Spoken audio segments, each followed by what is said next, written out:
सत्ता का रक्त चरित्र कैसा होता है यह देखना है तो आप पुलवामा के शहीद वीरांगनाओं के मामले में देख सकते हैं। रोज नई फिल्म रिलीज हो रही है, आज फिर से हुई है। किसने की है पता नहीं, मगर सोशल मीडिया पर आई है। इसलिए हर अफवाह का जवाब देना राजस्थान तक का धर्म है, कर्म है, क्योंकि पत्रकारिता यही होती है। आज अखबार में आपने पढ़ा होगा तो यह नहीं पढ़ा होगा कि कैसे दूसरी वीरांगनाओं को लाया गया मुख्यमंत्री निवास में और क्या क्या उनसे बुलवाया गया। यह सिर्फ राजस्थान तक पर ही आपने देखा होगा। इसलिए आज जो नई फिल्म आई है उसके बारे में चर्चा करना हमारा धर्म है। सोशल मीडिया पर दोपहर से वायरल होना शुरू हुआ है कि मंजू जाट के घर में उनकी देवरानी से जो सगी बहन है और उनके देवर के बीच झगड़ा है और दोनों के बीच एफआईआर भी हुआ था। ये नहीं बताया गया है कब हुआ था, उसके बाद क्या हुआ, कुछ भी नहीं। मगर सोशल मीडिया पर यह प्रपंच किया जा रहा है कि बताइए, पति पत्नी में ही झगड़ा है तो फिर भाई के बच्चे को, भाई की पत्नी को वो कैसे ठीक से रख सकता है। इस अर्ध सत्य को लेकर मैं रोज आपके साथ बैठता हूं कि सरकारें अर्ध सत्य बोलती हैं। पिछले साल घर में झगड़ा हुआ था, ये बात सही है। पति पत्नी के बीच हुआ था, यह भी सही है। मगर मंजू जाट जो महिला 12 दिन से बिना खाए पिए सरकार से लड़ रही है, संगीनों के साए में जी रही है, उस महिला की दिलेरी देखिए और बड़ा दिल देखिए कि वो अपनी सगी बहन और अपने भाइयों के खिलाफ मुकदमा दर्ज कराती है, दबाव बनाती है और अपनी सगी बहन को वापस अपने घर लेकर आती है और देवर और अपने सगी बहन के बीच जो उनकी पत्नी है समझौता कराती है। और आज सभी पिछले 1 साल से वो फिर सिर्फ 24 घंटे के अलावा पूरा परिवार सुखी एक घर में एक छत के नीचे रह रहा है।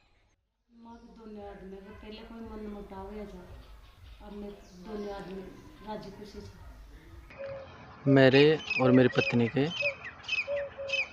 मनमुटाव हो गया था, पारिवारिक मनमुटाव हो गया था। उसके बाद दूसरे दिन हम दोनों के राजीनामा हो गया था। ऐसी कोई बात नहीं। और गृहस्थी जीवन में छोटी मोटी बातें पति पत्नी के बीच चलती रहती हैं, ऐसी कोई बात नहीं। इसके लिए जिस महिला को शाबाशी देनी चाहिए उसका चरित्र हनन किया जा रहा है। चरित्र हनन की एक कोशिशें लगातार जारी है मीडिया के जरिए, पता नहीं पुलिस के जरिए है या नहीं। मगर पुलिस से एफआईआर लेने जाइए तो पता नहीं आज का ही एफआईआर नहीं देती है, मगर पिछले 1 साल में जो एफआईआर दर्ज हुए होंगे, सामोद थाने में हुए होंगे, पता नहीं कहां, वहां से 2-2 एफआईआर निकाल कर दे दिया गया सोशल मीडिया पर वायरल करने के लिए, वीरांगना मंजू जाट के चरित्र हनन के लिए। इतनी मेहनत अगर ये उस वक्त किए होते जिस वक्त मनमोहन सिंह की सरकार थी, उनकी योजनाओं के प्रचार प्रसार में, तो शायद यूपीए की सरकार ही नहीं जाती। मगर देखिए कैसे दिमाग काम करता है। पहले कल वीरांगनाओं को लेकर आए इनके खिलाफ और कैसे भागी, सब देख ही रहे थे आप। मुझे लगा कि वो फिर से आ जाएंगी, मगर आ जाई नहीं। इससे पहले गुजरा आंदोलन में एक देवर को नौकरी दिया गया था तो उस घर की बेटी का वीडियो लेकर आए थे कि मां छोड़कर चली गई। वो ही फिल्म पिट गई क्योंकि उसे लेना देना नहीं था, वो मां के खिलाफ ही जा रहा था जिसको ये नौकरी देना चाह रहे हैं। इस तरह की कई फिल्में सरकार की तरफ से लाई जा रही है। अब लाई जा रही है नहीं जा रही है, मगर ये सोशल मीडिया पर कैसे आ रही है तो आप इस बात को समझ सकते हैं। इसीलिए आपको ये बताना जरूरी था कि जो सोशल मीडिया पर एफआईआर की कॉपी वायरल है उसमें ये बताया नहीं जा रहा है कि 24 घंटे के अंदर ही परिवार में सुलह हो गया था। और किस परिवार में झगड़ा नहीं होता है, हर परिवार में झगड़ा होता है। मान लीजिए अलग भी होते तो क्या परिवार का प्रेम खत्म होता है। खबर आई कि मुख्यमंत्री निवास में वैभव गहलोत नहीं रहते हैं, कहीं बाहर रहते हैं। मगर उसके बाद यह भी खबर आई कि मुख्यमंत्री अशोक गहलोत ने अपने बेटे वैभव गहलोत को आरसीए का अध्यक्ष बनाया। अलग रहने से प्रेम तो खत्म हो नहीं जाता है, परिवार तो एक ही रहता है, मगर यहां तो एक छत के नीचे रहते हैं। कई जो मुख्यमंत्री अशोक गहलोत के इस विचारधारा के साथ हैं कि देवर को नौकरी नहीं देनी चाहिए, वो किसी एक रिश्तेदार के घर में जयपुर में है, वहां कहने लगे देखो देखो ये कैसा घर है इसका। वो रिश्तेदार का घर है, शहीद के घर। पूरे देश की मीडिया गई थी और किस अवस्था में वो रह रहे हैं सबने देखा था। अगर फिर से देखना हो तो अमृतसर चले जाइएगा। मगर बात उसकी नहीं है, बात इसकी है कि एक अदद नौकरी नहीं देने की जिद की वजह से किस तरह से सरकार कितने नए फंडा लेकर आ रही है। जिद की वजह से रियासतें खत्म हुई हैं, शहंशाह खत्म हुए हैं। सरकारों को जिद्दी नहीं जज्बाती होनी चाहिए। हमेशा जिद हारनी चाहिए और जज्बात जीतना चाहिए। आज मुख्यमंत्री को एक जज्बाती देखना चाहते हैं इस मसले पर राजस्थान के लोग, ना कि जिद्दी देखना चाहते हैं, और इस जिद की वजह से इस तरह के प्रपंच किए जा रहे हैं। सवाल नौकरी का नहीं है, सवाल जिद का है। मैं क्यों कह रहा हूं कि मैं बजट सुन रहा था, अचानक सुनते सुनते मैंने सुना कि उत्तराखंड त्रासदी में जो लोग मारे गए थे उनके घर वालों को राजस्थान की सरकार नौकरी देगी। ये मुख्यमंत्री अशोक गहलोत ने बजट भाषण में पढ़ा था। मैं चौंक गया, लोग भूल भी गए थे उत्तराखंड त्रासदी को क्यों दे रहे हैं नौकरी। और चार धाम की यात्रा तो अमीर लोग करते हैं, हो सकता है कोई गरीब भी किया होगा, मगर किसी ने मांग की नहीं थी।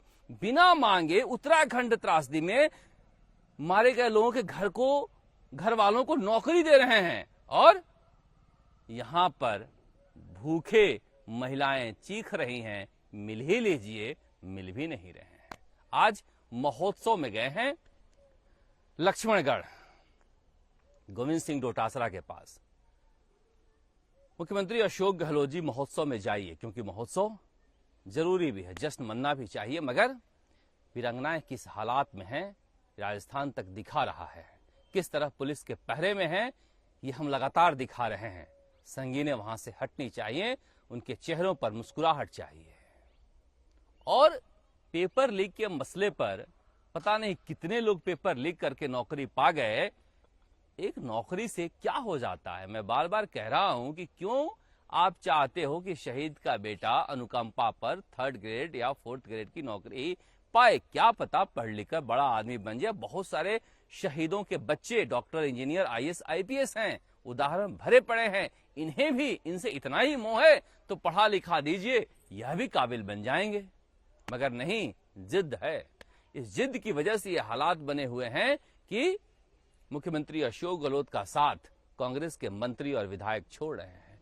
दो मंत्री गए हैं डॉक्टर किरोड़ीलाल मीणा से मिलने, प्रताप सिंह खाचरियावास और मुरारी लाल मीणा।